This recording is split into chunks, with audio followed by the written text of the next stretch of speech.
Morning. Hands today. We're going to have a go at drawing hands. Not painting, drawing. Okay? So hands, they've been around for a long time. Your hands, pretty much similar. 4 fingers, thumbs. We've got hands, lovely examples on the internet from Michelangelo and the Sistine Chapel to other people's beautiful drawings. I've got a Kath Riley drawing here, some photographs, okay? And they're just shapes, sometimes mirror imaged, sometimes in unusual viewpoints, they're just shapes. So I'm going to try and help you draw a hand because I want you to do that for my students in my class.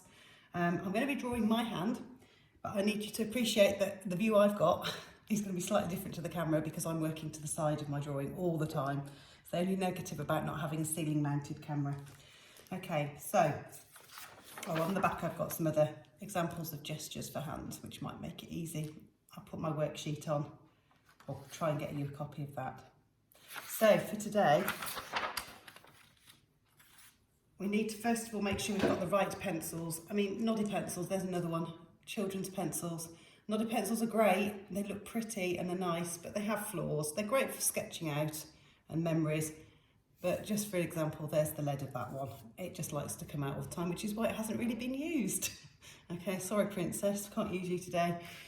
You're best using a 2B pencil. You can tell your pencil by the end, it usually has a 2B. And if you've got a really nice set like the one up here, you're using the B pencils for your shading and maybe the H pencils for sketching. Okay. So if I have my hand in a position that's relatively easy, having your hand flat is really hard, and hopefully you can see from the tones that I've got coming on in my kitchen here that you can see some different lighting. So if I just move my hand around, you can hopefully see that. Nice position like that is quite nice to draw because you've got angles. You could almost fit that into a square, okay? But I'm going to try a kind of okay crunched up hand, like so, just because there's a structure there and I can see there's dark in there. I can see obviously my fingers and there's an area upwards. So my paper will need to be, unless I can draw it like that, which is going to be quite hard, I'm hoping it needs to be like so.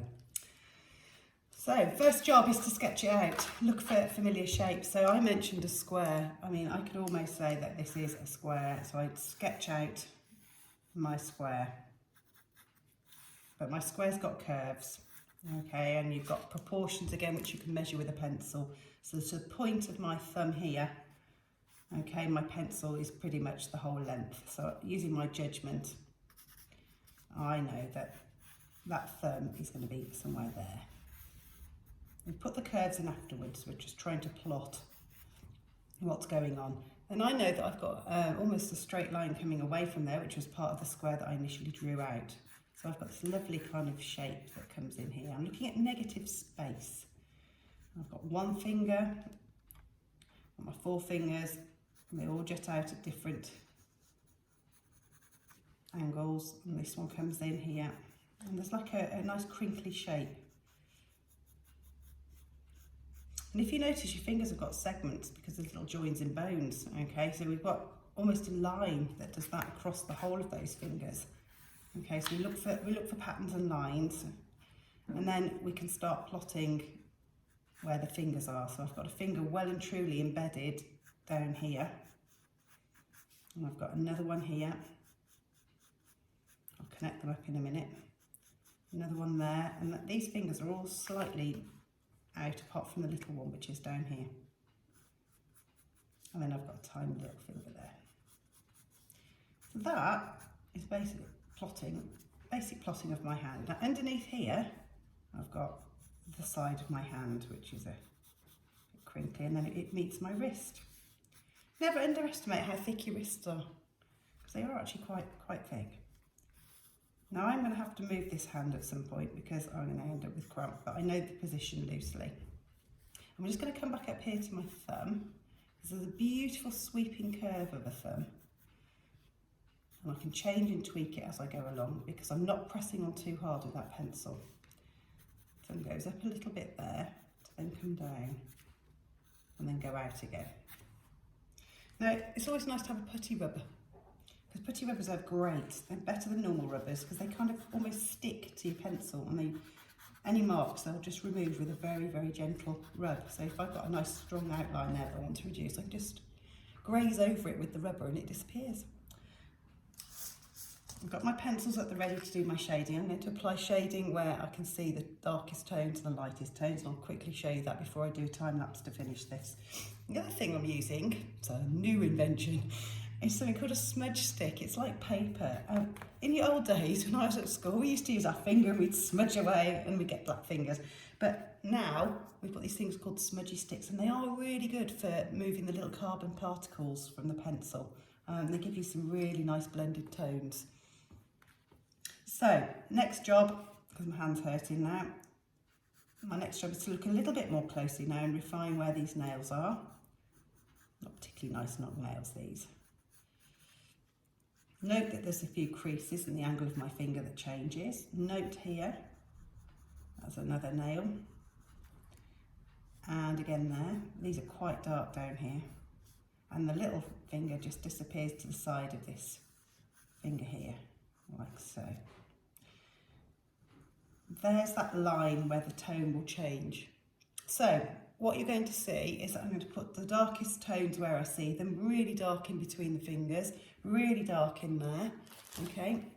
And you're going to see me do the lightest tones here, but in order to make these light tones stand out, there has to be something slightly darker next to them. If you look down here, there's dark tones, lightness, dark, then the similar lightness before it goes dark again.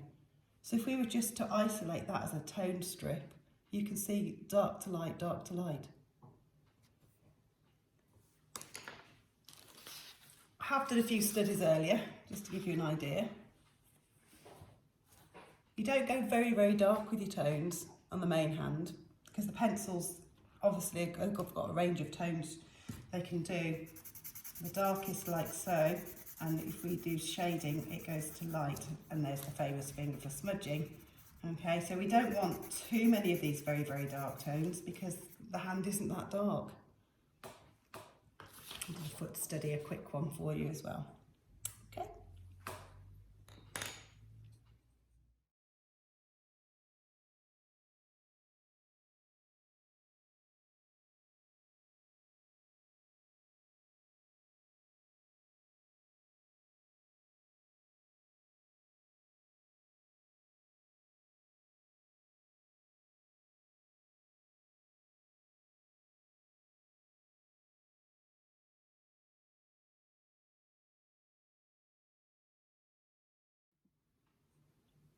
Right, so we've got the tones down on this hand now, and I mentioned a putty rubber earlier. Putty rubbers are great for just lifting, they're like sticky rubbers, for lifting the details. If I try and get my hand back into position, again, it's going to be different to what you see because I'm looking at it from a different angle. But it's almost there. I can see I've got little glints on my nails. I can pop those little glints on my nails. You can see effortlessly, the putty rubber just enables that to happen.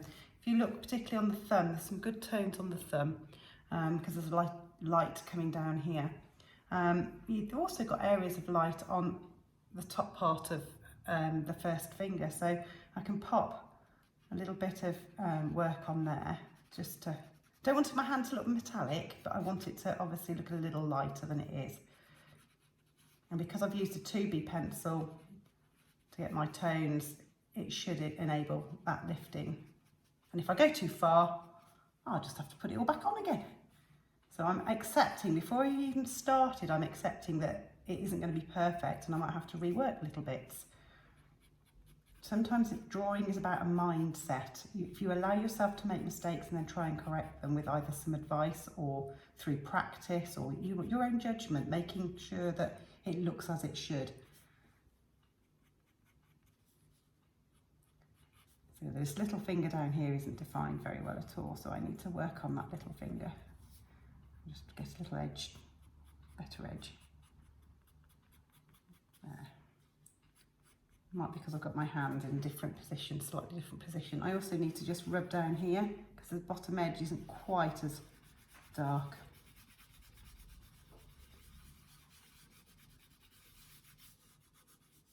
What is pronounced on this bottom edge is the creases in my hand, surprisingly. A little bit more around that finger there. So I've got this quite a heavy crease that comes down here, so I need to emphasise that a little bit more. I don't think it's a particularly attractive feature, but nevertheless it is there. I ought to put it on. And I can also tighten up and refine with a very, very sharp pencil. Always go on about refining to my students. Sharp pencils will give you that extra definition. And it's not an outline, it's literally reworking the drawing. I've got a bit of a mistake there. Reworking the drawing and making sure that it's sharp. I've forgotten part of my finger there. Naughty teacher.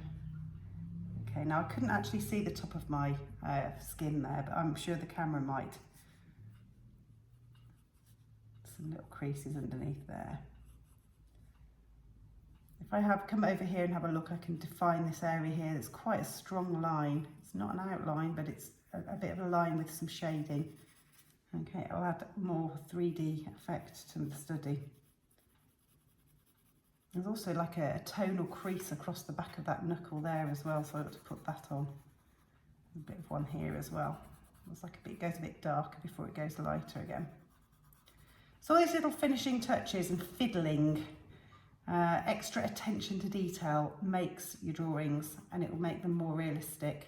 Now I know I've whipped that up in literally a matter of 15 minutes, but it's practice. You have to be practiced. What I might do now, just for my students or anybody else that's interested, I might try a slightly harder hand that has shadows underneath. Okay, so that might actually be more of a challenge to some people than one like this one I've just done. There we are, one hand.